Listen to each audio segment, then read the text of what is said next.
Today's video is sponsored by YouGov. FYI, I'm not running for president. I'm walking. Hi, ugly. It's me, and welcome back to Hats or Rats. And today, we're going to get political. We'll be reviewing episode 9 of RuPaul's Drag Race UK season 4, in which our queens were challenged to roast each other in a semi-quasi, kind of not really political fashion. I think they just wanted a theme. Look over there! And the runway category was pretty and punk. So we'll be breaking down each queen's performance in this episode, and I can't wait to put my apron on and start cooking with you all. But first, you know what's right around the corner? Holiday season, which means presents!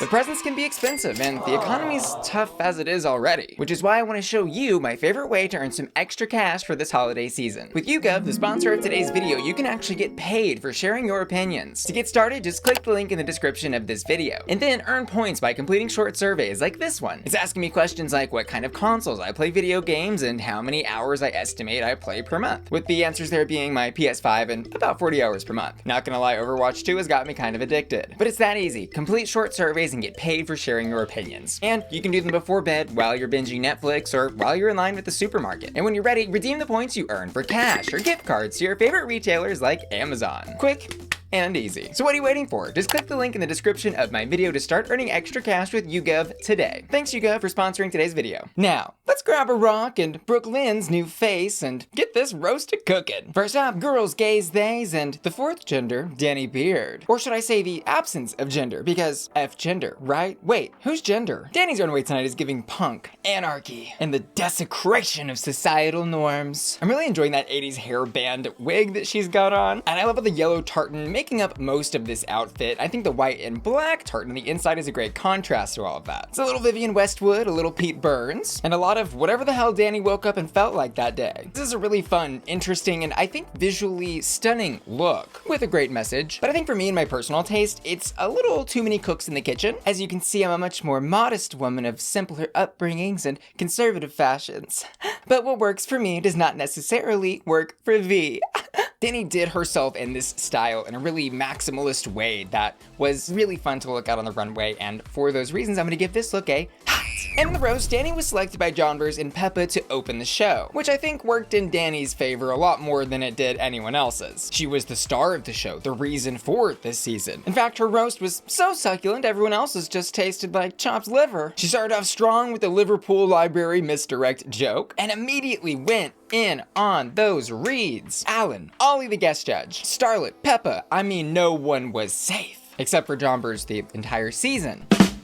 And she could have come off too harsh, slinging insults left and right. But remember, it was a roast, and her delivery was perfect. She knew exactly how to time and pace the cadence of her jokes, leave pauses for laughter, and emphasize things in such a way while she was saying them that lets you know, okay, she's joking. She doesn't really have this, hatred in her heart. She is just reading in the library and letting them have it. She ate, left no crumbs, destroyed the cookware, and burned the recipe. This performance was and this was, I think, a very important win for Danny to get at this point in the competition. We're coming off the back of 3 Cheddar gorgeous wins, but this really was that victory lap win that I think Danny needed to clutch right before the finale to remind everyone why she's there and deserves the crown. She's now got repeater badges for the girl group challenge, the improv sketch, the rusical, and the roast. Next up, always a bridesmaid and never a bride. It's Jonbers Blonde. And on the runway tonight, the first person I thought of when I saw this look was pink. There was just something about the hair and I guess that feminine but punky way she was presenting on the runway, and I did like this look. It was interesting, and Jonbers is very good, I think, at keeping it interesting on the runway. You never know what she's gonna wear. But we've also seen that work against her a little bit as a double-edged sword. Like, where or what is signature Jonbers Blonde in this look? I feel like any fashion model could put this on and present the garment and it would look fine. And not only did I want more Jonbers from this look, I wanted more punk. It's almost too ballerina or ice skater or something, trying to be edgy. I think even going bald for this look would have been a major improvement. So a bad look? No. But my flavor? Also no. I'm gonna give it a rat. And in the challenge, she was intoxicating.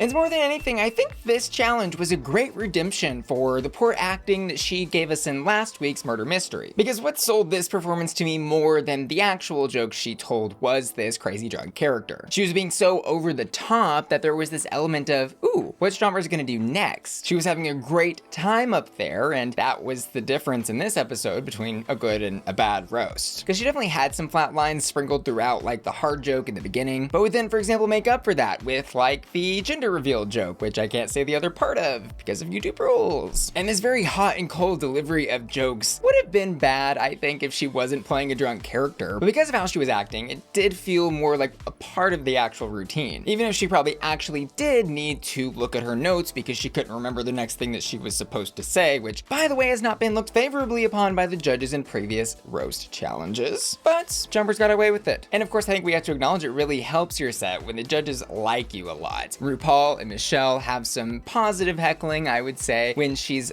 missing some punchlines that allow her to safely segue into the next parts that are funnier. If there's one thing about that Jonbers, it's that she's a good time. This performance was hot. I will say though, this did kind of break my heart to see Jonbers go another episode where she's being told that she did a good job, but not a good job enough to receive a win. Like, she has proven she is good at so many things: fashion, comedy, acting, dancing, and lip syncing. Yet she failed to get a single win. And 0 challenge wins going into the finale isn't totally unheard of. We've seen, off the top of my head, Ellie Diamonds do this in season 2 of Drag Race UK. But the 0 wins does feel extra bad in this particular case because 2 of the queens entering the final 4 have 4 wins each. It hardly seems like a fair finale. But I suppose all's fair in war, love, and RuPaul's Drag Race, right? Next up, why y'all gagging so? She brings it to you every runway. It's Black Peppa. And she is wearing, by far, my favorite interpretation of Pretty and Punk tonight. It feels very Grace Jones with those high shoulders. And of course, a little 90s cyberpunk. The hair is phenomenal. And this look really is about the details and silhouette that she has created here. The story is so elegant, masculine, feminine, everything in between, and also nothing in between. Side note, I also love that this look was kind of reminiscent of early gender F Rupaul. Ru used to do all kinds of gender bendy, punky, mohawky types of styles back in the day, you know, before she went mainstream. This is really just a phenomenal statement piece of fashion here, and I have no other words. Look at her. This look is so hot.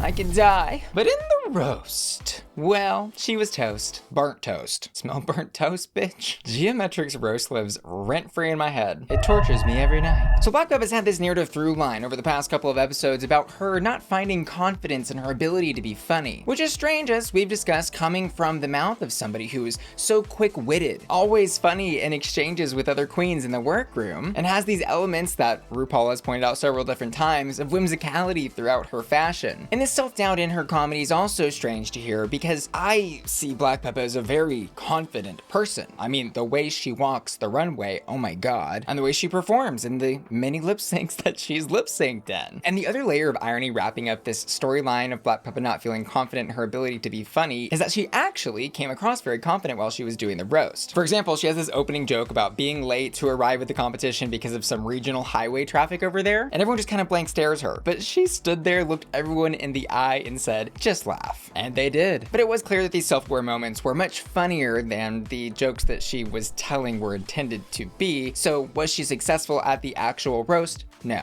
I took one bite and I was stuffed. This was a rat. Also, side note, I really enjoyed her random sighs when she would go through her jokes list. It really brought me back to Pheromone. Oh, where is she? I miss her. Oh, and real quick, I just want to remind y'all the Bus Stop, my brand new podcast, has gone public. That's right, grab your bus pass and click the link in the description of my video to listen to the first episodes on my new podcast YouTube channel, The Bus Stop. Beep beep. Next up, Pixie, not so polite, who's brought everything but the kitchen sink to the runway tonight. Or maybe it is under there. Let's say something polite first. What I like about this look is Pixie gave it her all. Every last piece of fabric in the fabric store, and the one next door. And she certainly did choose a color palette palette, red, white, and blue. Why? I don't know. But she chose it, and if that isn't punk, then I don't know what is. And that was sarcasm. I'm not really sure what's going on with Pixie here tonight on the runway. I think she just kind of misunderstood the assignment, or was given a completely different assignment. It's very, I woke up in the hotel bed, wrapped the duvet cover and the curtains around myself and went to go answer the door for room service type of vibes. She's even got a little business in the front, party in the back situation happening with her hair. There's just no real silhouette, pattern, rhyme, or reason to any part of this look that I could find. And so for those reasons, I am gonna give this look a rat. But is it punk? I don't know. Who's to say? Who's to say what is or is not punk? Because Pixie's art pop could mean anything. And in the Roasty Toasty Challenge, Miss Pixie really took this seriously tonight. She heard politics and she said, I'm gonna get on that stage and give a debate. Like, that is the energy that she brought to her jokes, and that's the reason they were unsuccessful. And at first I thought, oh, this will be a good bit. She's doing, you know, serious, conservative politician woman making silly drag queen jokes. But it never evolved beyond that. Like, there were no layers, there was no winking, there was no nudging. First joke was good though, when she said politicians are liars, and that she was happy to be in front of such a talented panel of queens. And this style of delivery is the risk you run when you're doing a roast and insulting the people in the audience. If you don't give the catty reads the attention and careful, playful energy that they need, they are going to burn. This was a rat. And the other thing I noticed was this overtone of seriousness that she put into this character in the roast. We've seen this before. This was the same type of thing I think that was going on last week in the acting challenge, and the same type of energy that she brought to Dame Shirley Bassey in Snatch Game. And I think Pixie actually is quite funny. I mean, remember, she won the reading challenge, and she's very congenial and makes me laugh when she's in confessionals. But those were also instances where she was way more relaxed and not laser focused on the competition. I think maybe obsessing over winning or something. She got in her head again and again and again. And, you know, that happens to the best of us. And finally, she invented counterculture, sliced it, and served it on the runway tonight. It's Cheddar Gorgeous. I'm seeing double. This look was a great compliment to Black Peppa's punk look, I think. Because when I personally hear the word punk, I am thinking about styles more like these. And I mean, come on, who could get tired of these giant spiky hairs? Willow Pill's impact. And I like Cheddar's pretty and punk take because it felt like a more realer type of fashion for Cheddar. She normally is going for this extremely otherworldly alien deity thing, and this was a little more pared down, a little more real, salt of the earth punk, like the good old days. None of this TikTok BS. This look is hot. But over in the challenge, Miss Cheddar Gorgeous got in her spaceship, flew up into the stratosphere, and crash landed here on Earth. Debris were everywhere. And I'll admit, I was kind of enjoying seeing her stumble for the first time in this competition. You know, it showed she might be human after all. But it was also fun to see a chink in her armor, I think as Michelle put it, because we knew she wasn't going home. We could just kind of laugh at, oh, ha, you're funny, but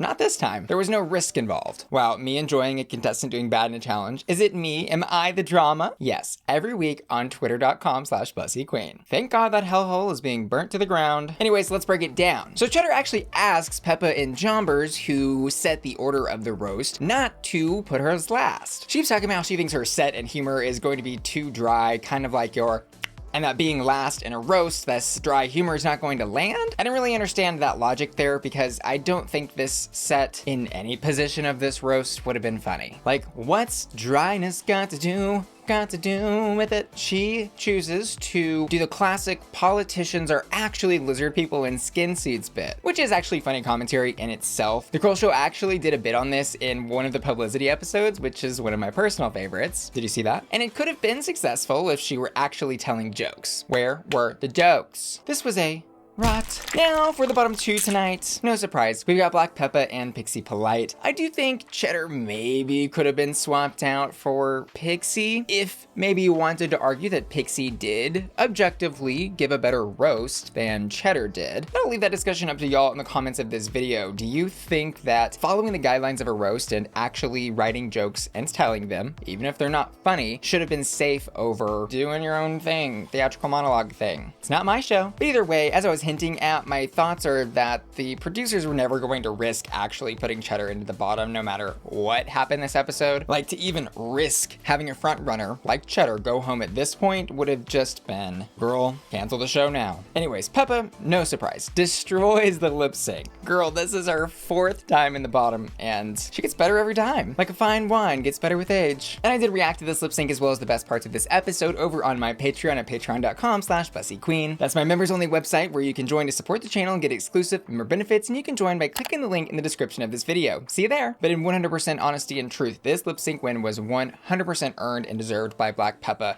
Pixie kind of gave up, I think, before it even started. She was very defeated in her head, and then she starts struggling with her outfit, and then they make a big deal of her tripping during the lip sync, and you know, it was not going her way, and I don't think it was going to. But as you want to highlight, I think Pixie did a great job throughout this competition, and sure, I think her inner saboteur did get in the way of some of her best qualities. But y'all know how RuPaul's Drag Race is these days. Losing is the new winning, and just because you're 5th out on season 4 of UK doesn't mean you can't join UK All-Stars or one of the Versus the World seasons and absolutely dominate. So I do genuinely hope that Pixie can figure out what got in her way this time around and give us a better run next time. And the winner of the roast, duh, Danny Beard. She's proven basically every episode that she has got it all. Charisma, uniqueness, nerve, and talent. And a beard.